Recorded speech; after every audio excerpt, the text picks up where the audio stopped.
Hey! We all feel like we actually know you, Mike. Yeah, exactly. I think I feel like I know you too. I keep watching you. You keep tagging me, and Mike, what do you have to say about this? Oh, I have a lot to say about that. I love it.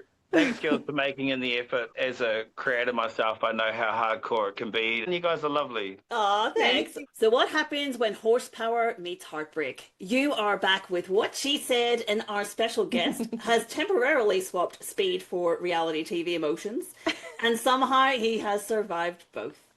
You might know him from the high-octane chaos of Wheelburn, but if you thought he only lived life in the fast lane, think again. He's also traded burnout tracks for beachside drama on Channel 7's Stranded on Honeymoon Island. From chrome to chaos, please welcome the man who proves that you can shift gears on and off track, Mike Dawes. Intro. No! Oh, snap, man. Can you write my intros for my next series of shows? Because, damn, girl, get it. You girls are awesome. All right, I'm ready for it. I'm not gonna lie, we loved watching you. But my question to you actually about... Wait. Sorry, I have to interrupt. There was one of you that was like, I don't like him, with all the sass that came out. Who was that? Speak up. I'm here. That was me. Right there. Actually, you know what? He's a red flag for me. He's a red flag. What's up now? Well, I did. At episode 2, I started liking you. By episode 3, I was converted. And we knew that would happen with Endemol Shine because they are masters of editing. Yeah. Can I just say, Mike, that I liked you from the beginning? Oh. She did. I was the only one. She was a little bit hot down under. Oh. Hey, look, it's a show, you know? It's ones who start off good end up bad, ones who start bad end good, manipulation. There's all sorts of bullshit that goes on. And it's quite funny when you come out of it to then watch it back on TV. I was way more nervous thinking I was going to get a savage edit. Yes. So that's actually my first question. So you had filmed in October of 2023, and it has only just come out in what's this, July of 2025. How do you feel about that? Like, is it too long between filming and airing? Because your life has completely moved on, essentially. Really. Exactly. Yeah, pretty much. I mean, you have I actually held back Wheelburn season 3 a year because of this. Oh wow. Yeah, so for me it was way more detrimental because obviously the ratings weren't that great. So I waited on the show. So yeah, it is what it is. You don't know with these sorts of things. You go on and it could be good, it could be bad, and you know, it doesn't matter. It is what it is, and you just got to roll with the punches. So I probably shouldn't have waited for the year. But when I was going to film season 3 was when they were anticipating on releasing the show, and I would have been unavailable. And I'm like, this is going to be a nightmare trying to deal with potential how big it could be public. And I'm like, nah, I'll just wait. And then like, oh, we're going to bump it another year. And I'm like, oh, Channel 7 with the kiss of death again. Yeah.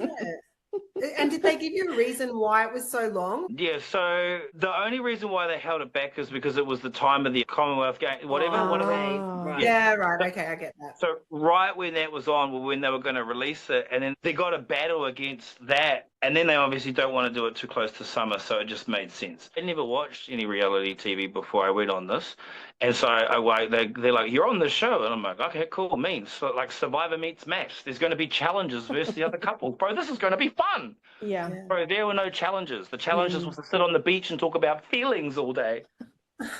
I have to say, my favorite moment was when you were talking with Chad, and Chad was telling you what to say to get to Amy, and you're like, yeah, that's not me. As he was saying it, I was like, no, she'll never believe that. Yeah, have you held her hand? She held my pinky when we were sleeping. That's nice. That's actually a big step, right? That's a big step from where you came from. Oh, there's no doubt we've come leaps and bounds. I think there's a small part of me that's a little worried about talking about it. Okay, I want to try something here. It might be an option to tell her, babe, like, what you mean to me is this. Reflecting back what I've learned from you, where we've come from, what you've learned from me. I hope it's all positive and it's leading to something that I really want to do because I'm feeling this for you. And for me, the best way to initiate that is to touch my lips against yours. Yeah, I'm not going to say something like that. Well, it's not my style. It's not your style, but make it your style. Yeah, I know. Okay. Yeah, I'm not saying repeat me verbatim. I understand you. But I'm saying description before the action. The funniest part is what I said before that. He was talking, and I looked at him, I was like, bro, what the fuck are you talking about? Yeah, no, I'm not going to say that. That's the part you missed. Yeah, I thought that was brilliant. I loved it. Yeah, so why did you apply for Stranded? I was doing a meeting with Channel 7 about Wheelburn, and then I just moved to Aussie, and I was like, oh, can I do SAS Australia? I love that shit. That would have been awesome. Yes. Oh my God, that would have been brilliant. Yeah, and I would have been a great character on a show like that. Oh, you would have been awesome. How good is Aunt Middleton, by the way? Holy shit. Yeah, oh my gosh. Yeah, that would have been fun. And then they said to me, Mike, your profile's not big enough for SAS Australia. And I'm like, damn, bro, talk about getting humbled in one sentence. Rude. But it's that crackle of pop, just drop it on me then, bro. I didn't even want to go on the show anyway.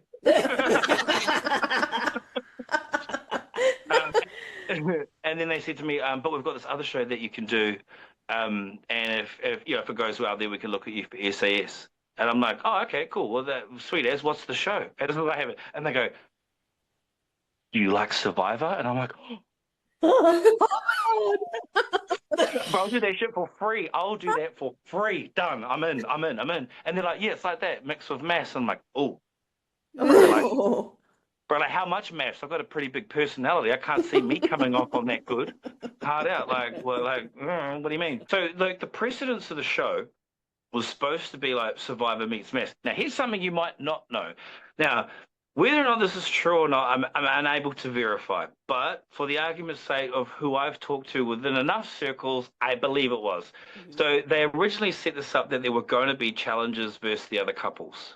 And there were builders out there building the sets, and it got pulled closer to film time, and they're like, nah, let's not do it. I don't know why it didn't happen, but it would make sense that it was because there were 4-day cycles with the show. So there was like 1 day of the crates, 1 day of this, 1 day of that, 1 day of the Couples Cove, and one of the days was like a dead day, and I'm sitting there, going just like, can I be honest? Sitting on the beach talking about feelings all day is boring. I'm not. I reckon it'd be okay if you were like shacking up with your partner, right? So you'd have that day for downtime. And but then there would be no filming going on because there'd be some slap and tickle going on.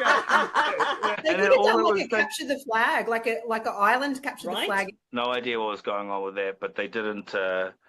They didn't have it, and I reckon that's, for me personally, I think that's what would have brought a lot of substance to the show. Yeah. I watched this drama that's happening, and it was just stupid. That's why you never see me get involved. One, because I'm Kiwi, I don't give a f. And second of all, I'm Kiwi, and I don't give a f.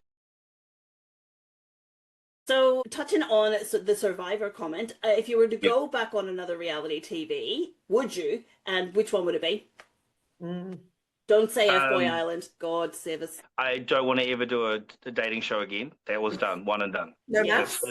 It's not for me. No, that. Can I be honest? Like, it's just it's nothing about it is real. Like, you have these dinner parties or lunch parties, everyone's fighting and arguing, and I'm sitting there, like, watching a table tennis competition, and afterwards, everyone's sitting there chatting like their mates. And I'm like, bro, what's going on? There was one moment, and I was just like, bro, just go fight them. Like, we just do things differently back home, and I'm just not built for this sort of stuff. Like, I got a beautiful partner. I'm very lucky now. People when they watch this stuff, get really, like, wrapped up in the scenery, the moment, how it's edited. And don't get me wrong, it's entertaining to watch for sure, but it's not real. And I can be honest, I've sat there and thought, if my girlfriend now, right, if I met her on the island, would I want that? And the answer is no. And the reason why is because you're put into a whole scenario and an environment where it's a lot of it's not real, where then you're going to have to figure out what's going on in the real world again. And I don't mean that necessarily negatively either. It's a beautiful spot if you went there with someone amazing, don't get me wrong, there's a lot of beautiful things that you could have done sharing that together. But two of my mates were matched number one. They were not each other's number one at the speed dating round. Didn't make it on the show. Oh, wow. Not enough drama. Yeah. Not enough drama. So I suppose, did they do a little bit of digging and get people that had fiery personalities for the show, do you think? It's not necessarily fiery. You get girls like Gigi. She's my home girl. That girl's like, oh, she's the epitome of like feminine energy and a real beautiful, nurturing. Yeah, she's gorgeous. Jess, same again. You know, she's a beautiful chick. Love her to pieces. So you want a mixture of people, but you want confident people too. It's a gamble. The cast make the show. I thought you and Amy would have done so well. I was barracking. I was like, I see why they put them together. Like, I see the comedy. I still didn't. Banter. I loved it. I was like, leave the camera on these guys. These guys are great. Yeah. Do you know, one thing I love about Ames is our story is very real. Yeah. Like, it's authentic. People watch two very big personalities come into the same space, and then they've got to figure out how they've got to learn how to communicate with each other. And that's what was really interesting to watch. I don't think that you got to see a lot of the stuff that went on, obviously, but I think the storyline of what me and her had, it was very authentic. And I actually enjoyed watching that. It was a good way of showing how two very big people can be good for each other. Like, yeah, you build that connection together, you build the relationship, and you develop further from there. It's not something that happens overnight. It's something that you have to work on. Like, every relationship has to be worked on. Oh, yeah, for sure. Can I actually say, and this is just credit to Amy, if I didn't have that experience, the things I learned from that shaped me for what came for the last 2 years. Yeah. In what way? And yeah, so when you're put into a situation, right, where you're having to confront things you don't like about yourself because you see it in someone else. And then I'm like, oh, I can be boisterous. I can be sometimes probably too demanding. And although I'm very good, one thing I've always been very good at is communicating. That's one thing I pride myself on. My mum taught me very well in that aspect. As a man, especially Māori, Kiwi, like, we want to just get in there and be just like, I got this, I sort this, and that wasn't the approach to take with Ames. So, you know, I had to learn real quick. And to be honest, that's the part that I loved watching the most, was the transformation. I really, and ultimately, Amy was my favorite at the start, and you quickly became one of my favorites because of your transformation. So credit to both of you for working through that. Yeah. Yeah, it's a good learning curve. When you get out into the real world, and then you realize, man, there's like heaps of girls I probably could have been with who would have been amazing women, and I'm like, man, I let go of them because of quite trivial or small things. And then you start realizing, man, I was just on an island for 17 days with a chick. And at the end of it, I'm like, bro, she's actually pretty cool. I'm like, dude, I tell you what, I got to start looking at myself at that point because I'm obviously doing something wrong. But hey, if you don't go into this, I said this at the end of the show, expectation leads to disappointment. Yeah. Appreciation will lead to only nothing but good experiences. Yeah. So I was able to look back now and go, well, I got to approach things slightly differently, and you know, I did. So awesome. I met Mike prior to the speed dating night. Where? Yeah. This is on the app. His first comment to me was, we'd make cute babies, but then asked me what colour underwear I was wearing. What? Look, we just thought we're friends now, right? yeah. So in honor of our newfound friendship, we thought we'd just put it out there. These are the colour of our undies. Yeah. Just in case you were wondering. Bullshit. That girl, the pink, so she ain't even wearing any undies. I can tell from here. Oh wow. Wow. Here's where I thought I took it, and then you take it up to here, eh? Good have fun. Good have fun with your mind. Big question, the most important question I'll have for you all night. Here we go. Australian or New Zealand? A pavlova. Can I be honest? I don't even give a shit. Pavlova's yuck. You guys can have it. I agree. Right, that's it. Right. I like you even more. I'll tell you what, you can take your Pavlova and Russell Crowe and off because Can I tick Rita Ora's husband as well? Because I really love him. Yeah. Yeah. He's funny. He's funny. I've been trying to get him on Wheelburn. That would be amazing. Yeah, let's jump into Wheelburn. I was trying to find some information on you so I could write my little intro.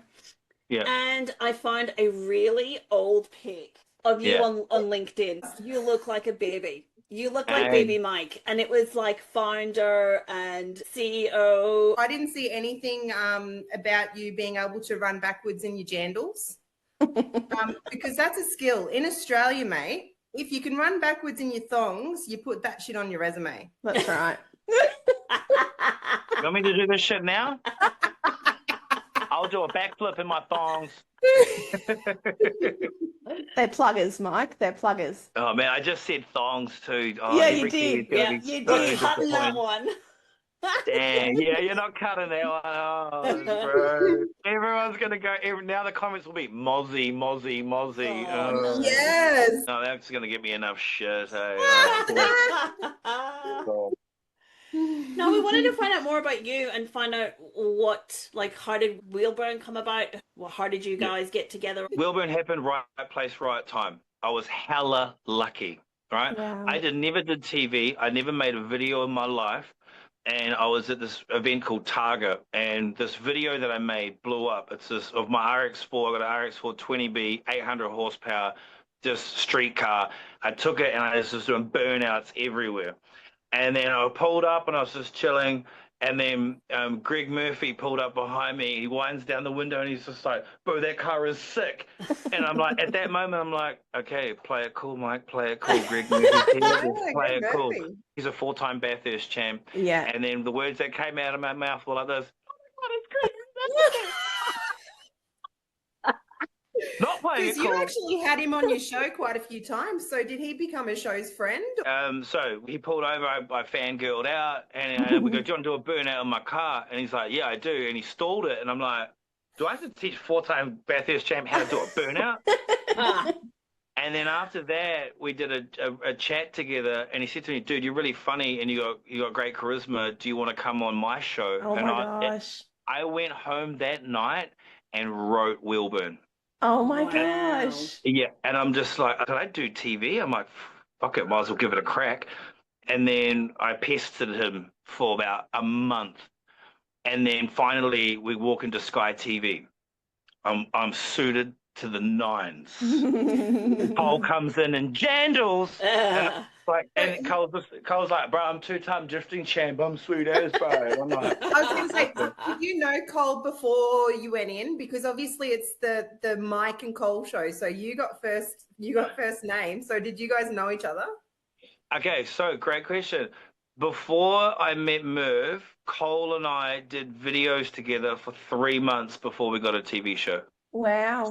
So we just met, and then our dynamic, I love Cole, man. He's the man. He's a boss driver. He's funny as shit. He always takes the piss out of me, and I love it. I'm here for it. I love it. I'm like, yeah, I love people that banter with me. I'm here for all that shit. Let's go. Yeah. That's why when you see comments of people being mean to me on my social media, I'm like, I'm coming for you too.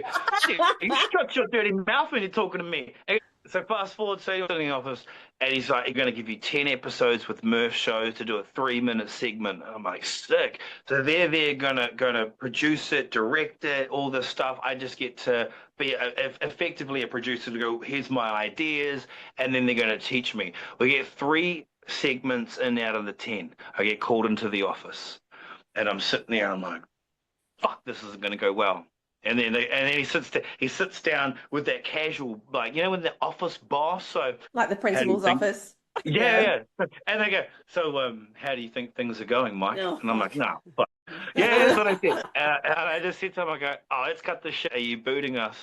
And he's just like, look, I'm sorry, man. There's just no more budget for Murph's show. And I'm like, damn, ratchet. And I said, look, thanks, man. I really appreciate that you gave me the opportunity. It was a blessing, something I never thought I could do, and I really appreciate it. I gave it my everything. And he's like, oh, well, do you think that's the end? And I'm like, what do you mean? He goes, well, we're booting you from Murph's show because we're going to give you and Cole your own show. Oh, my God. You would have lost your mind. Oh, my God. You would have pissed your pants, I bet. Now, internally, right? You know how men, now you girls will appreciate this. You know how men get way ahead of themselves? I am no different. I was at that point on a super yacht with money guns in a golden robe going, yeah, I have made it. And yet, true to fashion, I always get humbled, and I get humbled hard. Oh. And then so the first question that came out of my mouth after he said this, I go to him, how much money am I getting? How much am I getting paid? He goes, no, what? No, we're not paying you. We're just giving you free airtime. And my face dropped, and I go, oh, I'm not on a super yacht with money guns. I'm on the Titanic. I didn't even make it to the top deck. I was on the bottom deck. And I'm like, you know what? And let the hard work begin. Yeah. So I put a pitch deck together. I got my ass out of the couch. I rolled out of that thing with my head held high going, I've got a TV show time slot. I don't know how to produce, edit, direct, host. But you know what? I've got balls to give it a good crack, and I'm here to go. I rolled into every single business that I know going, hey, man, we've got this time slot. And my presentation for season 1 of Wheelburn, I'll send it to you so you can just put it up now. It was, oh, shit. I'm pretty sure one of my meetings I walked in with jandals. You're like, if Cole can do it, I can confirm I cannot do it, and I then rolled a little bit more professional. I was lucky, and things just led to another. We did first season, and that was in the apprenticeship. Now, Sky said, you guys film it, we'll do all the post-production. And then basically they just couldn't put the post-production together. So we filmed all this, had no money, I was broke. And then they're like, they get through 2 episodes, and they're just like, oh, we've got to put all those guys on other shows now. So, oh my gosh. And I'm like, but I've just got all these sponsors that have paid me. Like, I made that whole show cash-wise for 11 episodes for $62,000. Wow, that's a small budget. Yeah. And I also saw that something happened with the Mazda RX-7 motor, and you had to actually take your RX-4 motor out and put it in that car. So you were really scraping by. Scraping. So I had to rip my other car that we were going to put on a show apart because we couldn't get this one work. And then those sponsors that were fixing the engine builders were just I was so lucky to have them. They're like, it's all good, man. Everyone wanted this to happen because they believed in me. Yeah. At that point, I don't want to feel like I've let anyone down. So I'm doing my absolute best with $0. I remember those days, and I was eating noodles and like, like the boys were like, come on the piss. I'm like, but I can't, I got no money. My dad was giving me cash. Like, it was so hard. But you know what? The character building for that sort of stuff was just like tremendous. You know, I get to be able to go. It started from the bottom. Then when we got to season 2, we moved through, and I'm like, okay, well, I've learned a lot. Now I'm ready to do a real cool show. So then I implemented like lighting and the things I learned from season 1. And if you watch season 1 to 2, it's night and day. How different these two are. It's beautiful. I love it. Then I'm like, okay, season 2 finishes.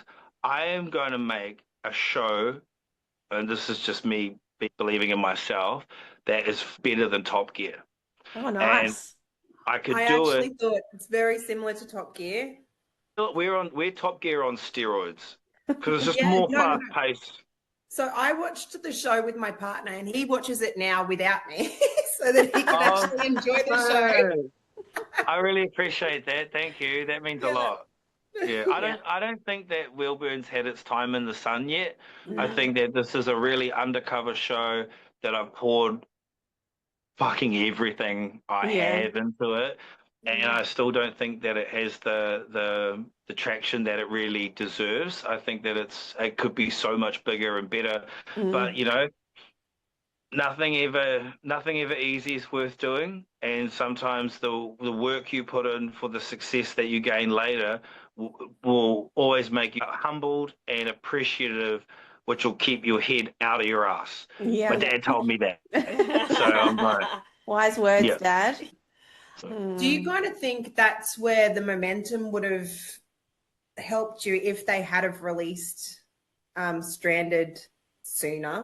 I think if they did, look, if it was going to be something as big as maths, I was very fortunate that my exit touched a lot of people.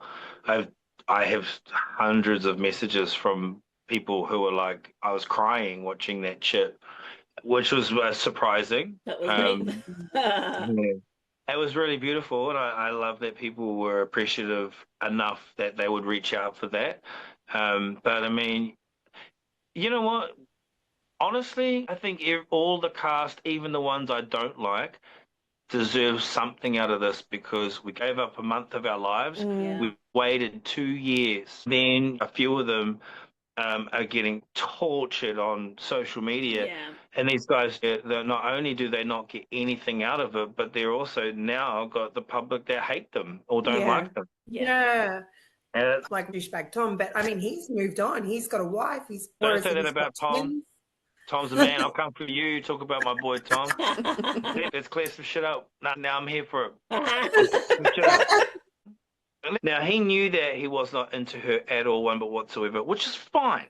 But in his mind, he's going, I can't really just sort of shut her down on national TV. I don't want her to feel bad. So he comes up with some dumb move to do. I agree with, I think we're all on the same page. You should have just come clean, which he very much realizes now. Now, I'm here for that. I get that. It's a stupid move, he realizes. What I don't like is then Emily coming out saying, oh, the girl on the outside was Morgan. He already said, no, there was no girl. I made it up, but rolled with it anyway. Yeah. Tom is the nicest guy out of all of us. And they painted him out to be shit. Now, regardless of that, I'm all good with people having their opinions. You guys can have your opinions. That's totally fine. Everyone's allowed it. You watch what you watch. You didn't get to see what I see, so I can appreciate from your guys' point of view. Because we know that it's all fake, right? And it's what the producers want to portray for each character. So we know douchebag Tom probably wasn't douchebag Tom, right? No, he's the man. He's a nice guy. That's right. And now, like, he's got to deal with all that backlash now, and he's got a family, he's got kids. Like, having that 18 months break between, it's not dealing with it in the moment would have been so much easier than having to deal with it now 2 years later after you're now married and have kids. Yeah. Great call. Yeah. Look, it was a douchebag move, so I'll get on team with you girls for that for sure. But one thing I don't like is all the bullshit that's coming from Emily now about him. The dude's got a real good job. He's supporting twins and a missus. Yeah. Keep that man alone. You can have a bad moment or whatever, but you don't need to come at him like that because imagine if he lost his job over this. That's right. Absolutely. Which we saw with maths. Like it happens all the time, and I'm just sitting back going, "Come on, man! Look, I get upset because I watch all the bullshit fabrication that like Amy. Okay, I'll give you an example. Amy's reviews. Okay, I have mixed opinions on them. Okay. I find sometimes I can find them to be a little bit. I mean, obviously they're very biased towards how she feels about a situation, and it is what it is. But she's just telling her side of an opinion of how she feels. I can live with that because that's how you feel. But what I don't like is then when people come up with lies. Now Emily's lying a lot, and I don't like it because she's dragging everything down, and it needs to stop. She needs to just carry on, bro. And the best thing about all of it, everyone saw it at the end of the series. You guys know what happened with all that? Oh, yeah, but her and Hayden. Yeah, but do you know what actually happened? No. What? Oh, These girls are from the speed dating event. Okay. Well, there's not other girls. It's just not a great look. When, again, you've come here to be married, you had one foot out the door the whole time.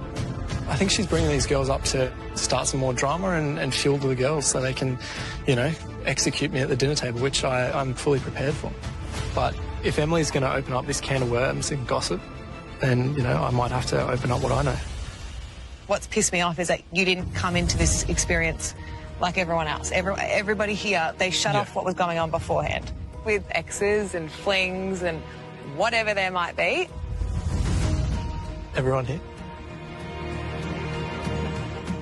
Yes. everyone here. Because obviously Man Bun's here. Oh, you guys are No, we love each other. happy for Amy. Yeah, okay. Emily and Man Bun, I know that they used to date because, yeah, she told me on the island. So no, no residual feelings coming up or anything like that? Don't say anything. Sorry? Okay. Emily, does she know? Just let it go. No, she must know. No. Does anyone know? No. No one knows. With me. I mean, that was regretful. Interesting, okay. It's a bit hypocritical that Emily's kind of throwing me under the bus so hard and bringing up all this stuff when she hasn't confessed to Amy, who's supposedly her best friend, that, you know, her husband, they used to date. So if Emily's going to come for me, then maybe I'll have to bring it to the light.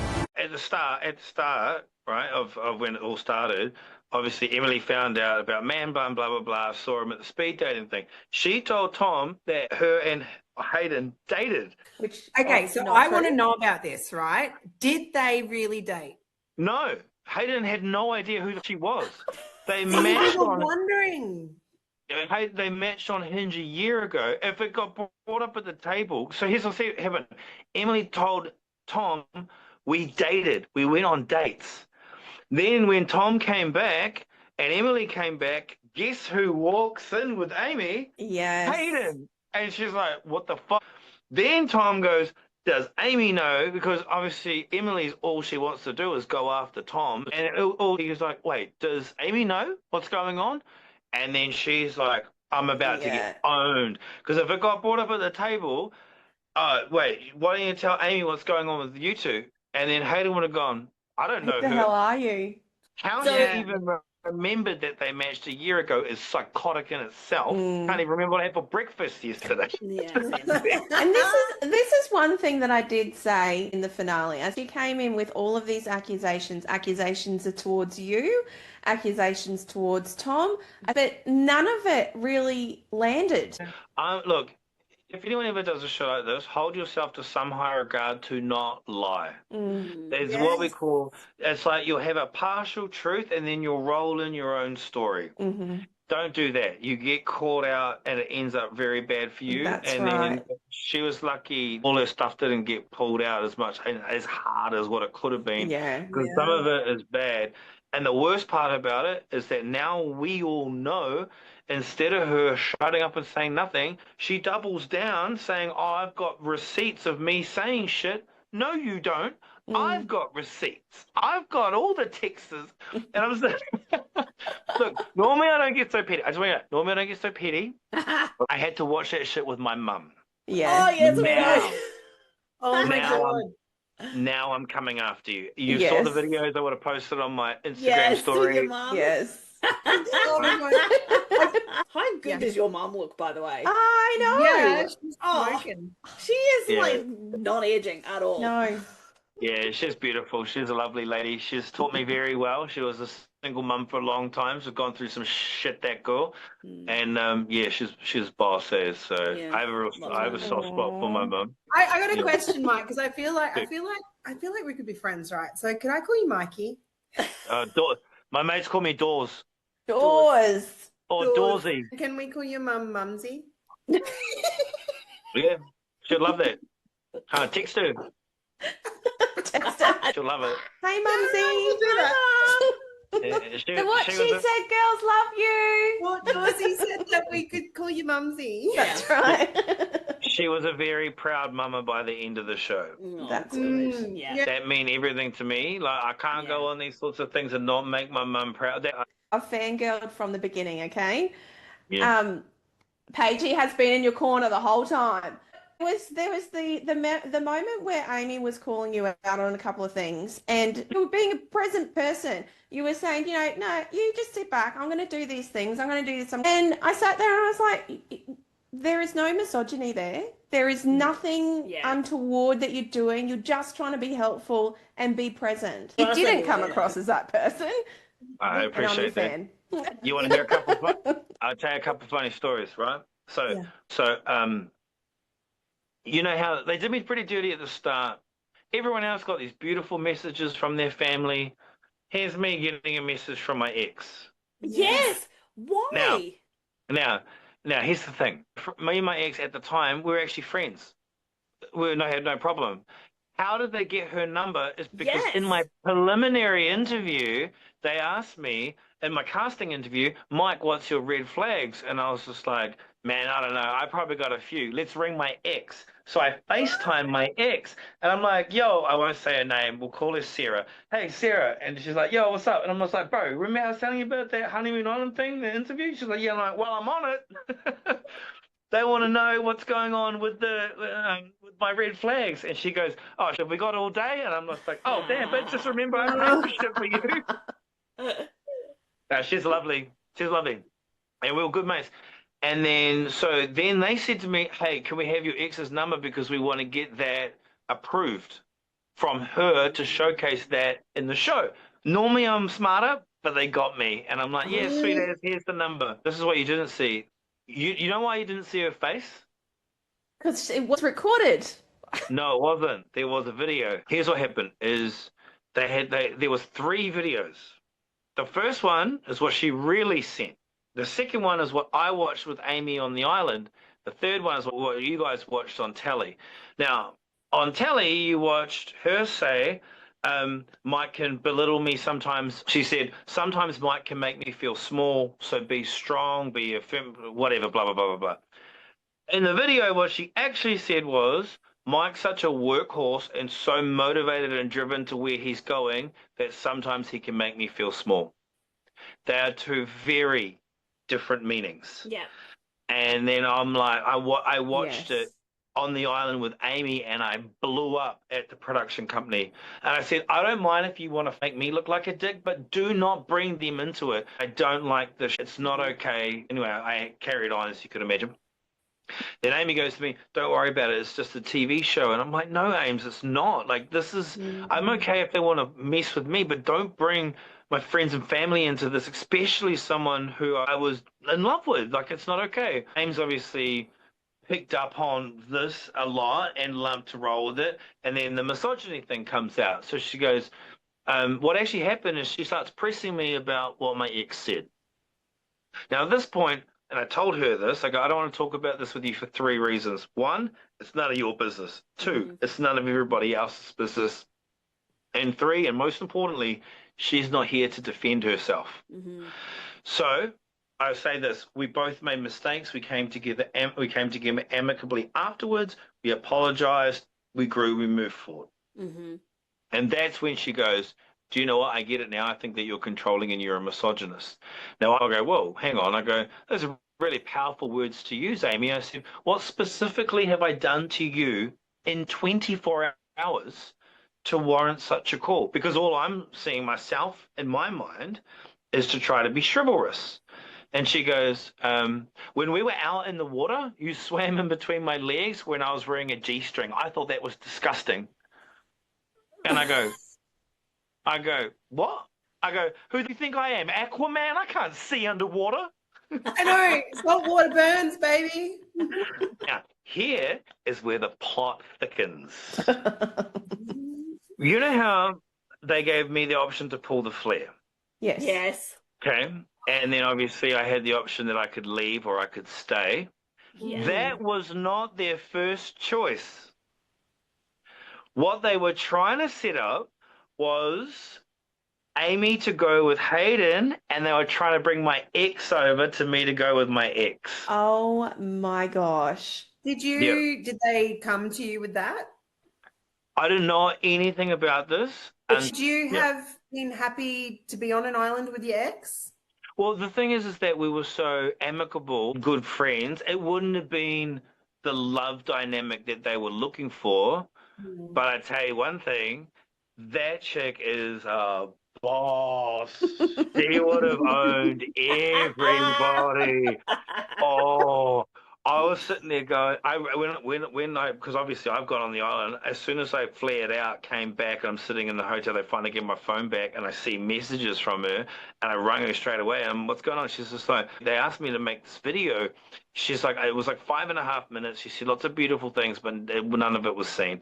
And I'm like, oh, bro, that was like the start of the end for us. And she's like, I'm so sorry. And I'm like, you should have come on. She's like, well, actually, they were trying to. And I'm like, no shit. She's like, I couldn't get time off. And she's like, she goes, but I wanted them to ask you first to make sure that you were okay with it. Aww. You too? God, Yeah. how amicable. That's what I said. I respected that woman out the gate. I wasn't perfect, but Yeah. So we rolled that, and then that all happened, and I was like, oh, dude, you should have come. Honestly, what a different dynamic the show would have been. Yeah. Okay, for any Kiwi watching right now, you get a Kiwi chick, not Māori, she's Pākehā, but Kiwis will understand why there's a difference. But you take that white chick that's like a Māori girl, and brother, you got some flavor. But knowing what she's like, she would have sat there and just gone, ugh, up, man. Yeah. I would have gone, they would have like, Dawes, do something. Bro, you do something.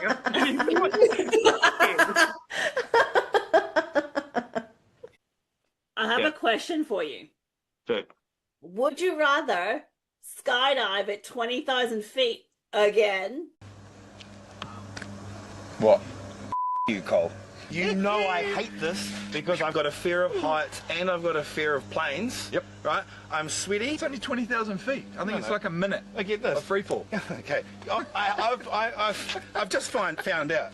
It's 20,000 feet. It is the biggest in the Southern Hemisphere, and it's 86-second free fall. Yeah, that's just over a minute. So you can think about all the people you've been mean to over your life, just in case your chute doesn't come out. Or be stranded on Honeymoon Island again for 3 weeks? Would my partner be Byron? Wasn't he great? Wasn't he just a classic, laid back, typical, like, ghost guy? Yeah, he's a real cool guy. Up front and honest, I'd pick Stranded on Honeymoon Island. Oh, Yeah. was that bad? Really? You did look There's like no you way were I'd not be jumping enjoying out it. of the plane. No, but Stranded was very tough for the first 4 days. But if I didn't do that experience, I wouldn't have learned things about myself. Exactly. And I will never Yes. take that back. And I will have the most respect for Amy for that. Yeah. Yeah. Very good. Yeah. Would you rather flip a jet boat on purpose or be Again? coupled with... Yeah.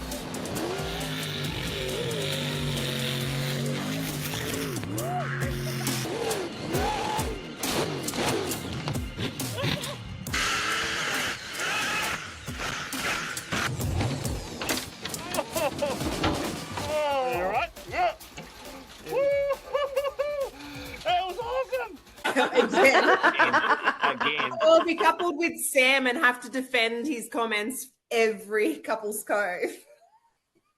Ooh. Yeah, I'm a tough going with the jet question. boat. Yeah, jet boat.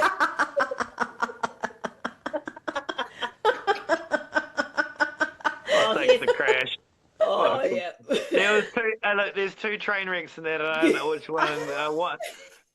But side note, so you know, Sam, he doesn't get a good cut. I'll be straight. Obviously, he knows that too. But like to the boys, he's not that bad. Thing is what I said to him on the island. He comes to me one day, and we were just us outside of filming, having a break. And he's like, "Bro, I'm real nervous." And I'm like, and I go, "Bro, can I give you some advice? Shut the f up. You That are is just the talking best in advice. circles." I honestly, at the end of every couple's code, I had to get a download from Amy for what the fuck was going on, because in my head I'm going. I was like, oh, the kids are back at it again. Okay, so would you rather let Rog from The Rock drive your car again? So, what are you doing? Stop.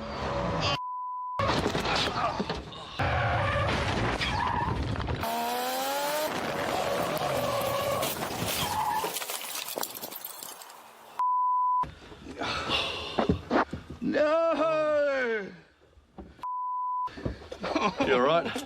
You okay? Yeah. Hit my balls, I think. Oh. All right, let's just get out and check. All right? Oh, mate.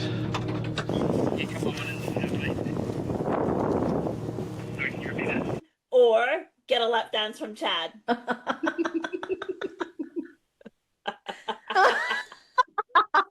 The lap dance, isn't it? Bring that lap dance on, Chad. I'm ready to go, sugar boy. Bro, that shit cost me 40 G's. That's bad. Oh. I'd take the lap dance as well. Yeah. Yeah. Okay, what's scarier, sprint car racing or sitting beside your mum when Emily outs the undie comment and then having to sit through your mum's reaction? Okay, so I'm going to talk to you about something. Yeah. Okay, yeah. This is what? I met Mark prior to the speed dating night. Really? Where? Yeah. This is on the apps. But then ask me what colour underwear I was wearing. No, to me that's disgusting. Why? What? Oh, really? I taught you better than that. Ah, shit. Wait. Hang on. Wait, let me explain. Hang on a second. Let me explain. This is all bullshit. None of this happened. I've got all the texts that proved otherwise. And honestly, she's talking rubbish. So, really? Your throws are getting a little bit weaker than what I remember. Well, how do you still have more? This never happened, Ma. I've got proof. She was messaging me after the speed dating thing. Seriously, I remember you being a way better shot than this. Yep, there it is. Okay, and I'm out.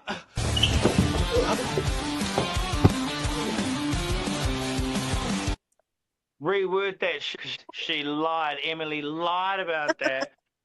Let's rephrase. And the answer to that would be 100% sitting with my mum as she's watching me being apparently disrespectful to a woman. Okay, who would you rather, wine, dine, or decline? First lucky contestant is Ursula Carlson. She's the funny girl stand-up. I know her. Yeah, you know her.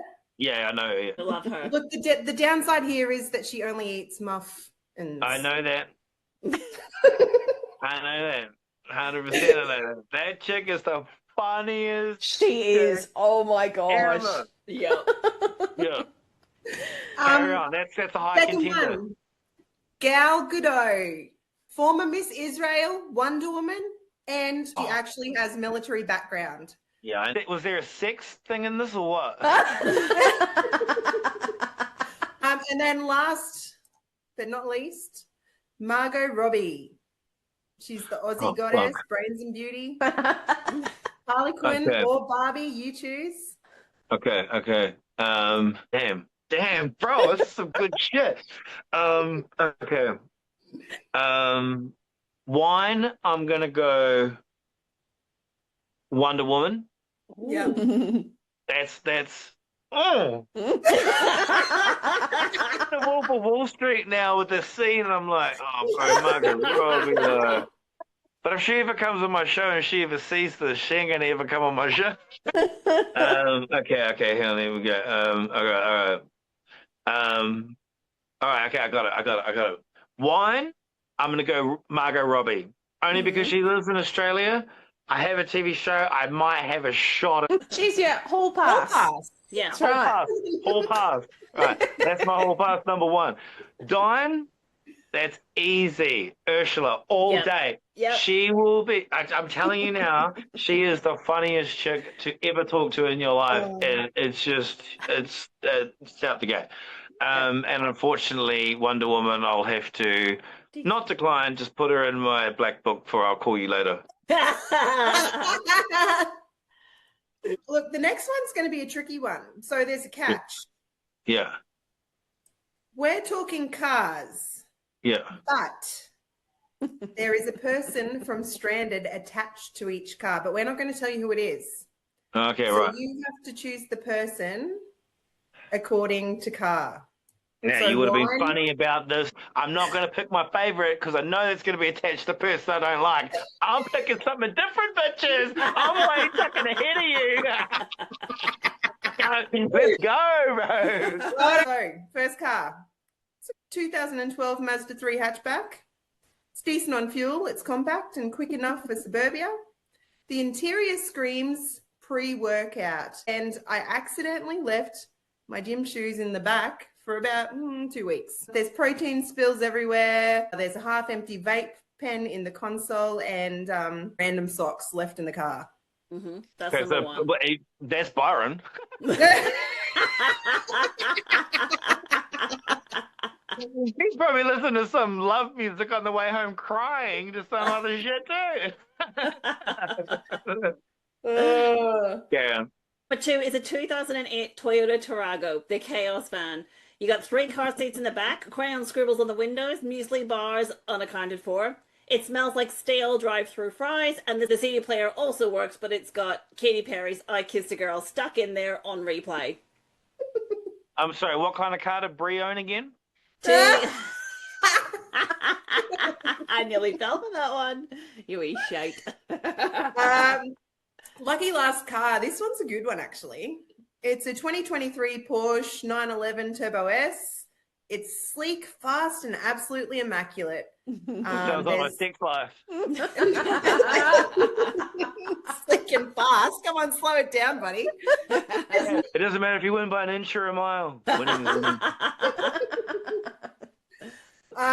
It's ceramic coated. It's garage kept, but there's a catch, right? Because there's always a catch. Of course there is. It's currently used as an office space for a creator who's selling off farts in a jar. An actual thing. Who's your pick? Okay. You want the 2012 Mazda 3 hatchback, the 2008 Toyota Tarago, or the 2023 Porsche 911 Turbo S? Okay, I want to do this, but I want to guess who you think is each one. Yeah. Okay. I'm going to go with the Porsche fast car is Emily. Oh! It comes all shiny on the outside, but interior it's all bullshit. Facts. Second one, I'm going to go with the truck that's chaotic, but it's a cool car which has some soul, which is Brie.